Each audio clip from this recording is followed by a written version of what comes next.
There's other dimensions that we can't see. There's probably all kinds of stuff going on around us that we can't see, but it's literally right here with us. This is Matt Hope, one of my great musical teachers. Everyone goes through the simulator, and then when you're done, you go back to your original form. This is the guy who took me to the Winfield. I thought you took me. Nope. Existing consciousness created by God. But that's what we were before we came here, and that's what we are when we leave. Death is a shadow, and shadows can't hurt you. You're not going to die in the sense of you're not going to have consciousness anymore. You'll still be conscious. Hear about people like having near-death experience, or they died and came back like 20 minutes later. There's been people that where went to heaven, and other people say they went to hell. It's all very believable. They have an out-of-body experience because they died for a short time, and they're floating above themselves, and they're like, they can see everything. They know what's going on. They know what's happened. Different dimensions. Literally closer than a dust mite on your skin. These dimensions around us, we can't see them. Every molecule in your body is bleeping in and out of existence. 1 second the atom's there, and next second it disappears for a second, and then it's back all of a sudden, like you're fucking fluctuating in between dimensions and stuff, but you're not aware of it, but you are. There's other dimensions we can't see. There's probably all kinds of stuff going on around us that we can't see, but it's literally right here with us. It's crazy to think about. And they started figuring this out scientifically too. We're living in a simulation. We're restricted from some of the dimensions right for now. But it's a simulation. They think it's a simulation. Yeah, it's God's simulation. Everyone goes through the simulator, and then when you're done, you go back to your original form. But like literally, it's happening right now. It's going on. It trickles down to like our reality, and it manifests. It bleeds through. We have a common language of music. It's our weapon too. Right. It's like it's a refuge. It's a weapon against Satan. There does seem to be some kind of crushing, oppressive force out there that has been. It's manifesting more and more each day. I watched it kill my brother. I've seen it possess my father, and I believe that you may have seen it in me also. What is the appropriate response? Serenity, because if you believe that the battle's already done, it doesn't matter. Christ ain't coming back as the lamb. He's coming back as the lion with a sword and an army. Lion and the lamb. It's gonna make like the turning of the tables over in the temple look like a slap on the wrist. Lion and the lamb at the same time. Tenacious D Christian. Lion and the lamb at the same time. Oh, the lion and the lamb. He's gonna slice the Antichrist cockles with his sword. This is the best song about Revelation ever wrote. And finally I captured it on film. Na na na na na na na. Introducing in the right corner. God doesn't have any enemies. Satan's the enemy of man, not God. Once he was God's enemy, he was like, oh, bye. See you later. Have fun down there. The one who says, I am separate. We are divided. This is a big conversation about like playing dynamics and yielding and working together as you're improvising, yes? Yeah, and you're creating on the fly, so it's a little different than being studying for a test. Right, yes, and both you and I do this. This is the guy that I honestly learned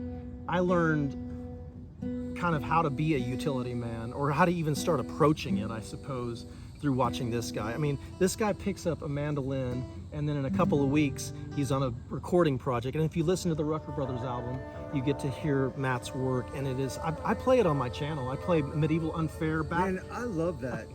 That's something we made together, just from playing. Medieval Unfair, I use it all it. the time. And that intro that we did with the flutes and that tempura sample I had. Right. I remember you got that out, yes. Right. It was just a little free program on online, tempura samples, and I want to get one. Have you seen the boxes? You know what I'm talking about? Tempura boxes. It's an excellent tool for practicing improvisation. You can improvise over it. It's an actual string instrument from India, but they make these little electronic boxes, and you can pick the pitch of each tone. And I think on standard there's 6 tones. I think on most of them. Some of them probably have more, I don't really know. But, and it's just a drone. You can make it like or where there's a tempo to it, and as you develop your skill of playing a weird chord, 6-note chord. Yeah. In using the 24 note chromatic scale as opposed to a 12-note chromatic scale also. So the complexity of it is when you got 24. There's some tension in that chord, you know. Like it kind of sounds major, but a little bit of like maybe schizophrenia going on. Right, in there right. somewhere. That's Someone's out of tune or something. I mean, when you're you know. making chords out of twice the amount of half. I mean, when you're going to the semitones, And then, right? Is that and what then we're called? they also make boxes that have both the tempura and tablas, and you can do like 13/8 at any tempo or whatever you want to do, like as complex as you want to take it, and start from like it's like the effortless mastery thing. You start out at like remedial baby level until you can just romp all over it, and then you go to the next level, and then you go something so like crazy hard that like everyone's like, oh God, what do you play over that? Those are like formal sets of instructions where there's like a deep history to the teaching of that music. It's old. It's a lot older than 12. It's chromatic scale an music. ancient text in a sense. I mean, a living ancient text passed It's down. a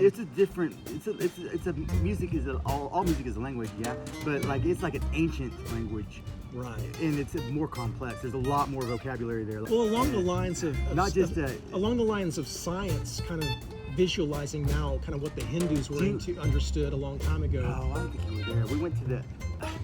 I heard the Luther choir. Okay, they came out on stage, and you know how most choirs get like the piano player will play. Okay, here's bass, here's your note. Soprano, here's your note right here. They'll play a couple of notes for them to get their pitch. These people didn't do that. They came out cold. And the first chord they hit was like this cluster 26 note, like with quarter steps in it and shit, like microtonal stuff. And it was dense, and and then it resolved like in many different places to make something like, just it's hard to put into words. But I was like, whoa, man! I've never heard a choir like this. This is like something together. Way modern and way more advanced than like your average Baptist choir, for sure. More complex music than our It Western was, ears can it even was beyond comprehend. impressing. I was blown away by it. Yeah. And they had these. Okay, they did this one where it was microtonal and very kind of modern, you can say, I guess. And they had these two people dancing underneath this latex. It was like a stretchy fabric thing, and they would make their bodies into one, where one would be like sticking out the other inside, and at the very end, like one got on top of the other's shoulders and stood up and put his arms out, and it was like a giant, like, and it was like struggle and turmoil and all this like even fighting looking stuff, and then at the end it's like Jesus like holding out his arms kind of, but it's just, but the music, I was like, that was interesting, very interesting, but the music was just nothing. I was like, that's the best choir I've ever seen, for sure. It was like, wow, those people, talk about good ear. I mean, they go out, and you do a 26 note cluster fret You're chord. tuning to those, I mean, How are you gonna do I have a hard time tuning this guitar How are you still. gonna do a minor 13 plus an extra quarter of a step flat and just nail it on the first chord? No, give me a note. I know it. Right, so you're saying that the ears of all the musicians present was over. There was a great intelligence there in that sound. I could do it on a complex interval, like say anything like something chromatic above an octave. Yeah. It'd be hard for most people to identify. Yes. But you're talking about adding microtones to that now. That's a whole different thing. Okay, man. you're describing that accurately. Yeah, I can Because see.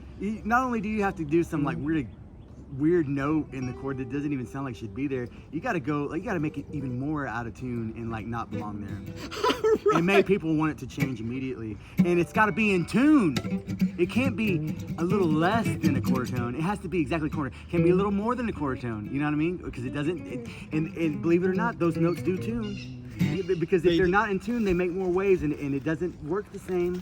This is Matt Hope, one of my great musical teachers. Oh, I forgot we were recording. You were 26, I was 20, and right here in Evan, Oklahoma, going to the University of Central Oklahoma. I was 24 when my first year there.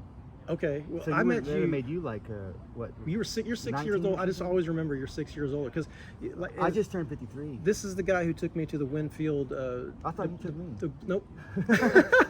Well, maybe so. No, you drove. Wasn't there a van? Yeah. Was it Stacy's parents' band? Is that where it came from?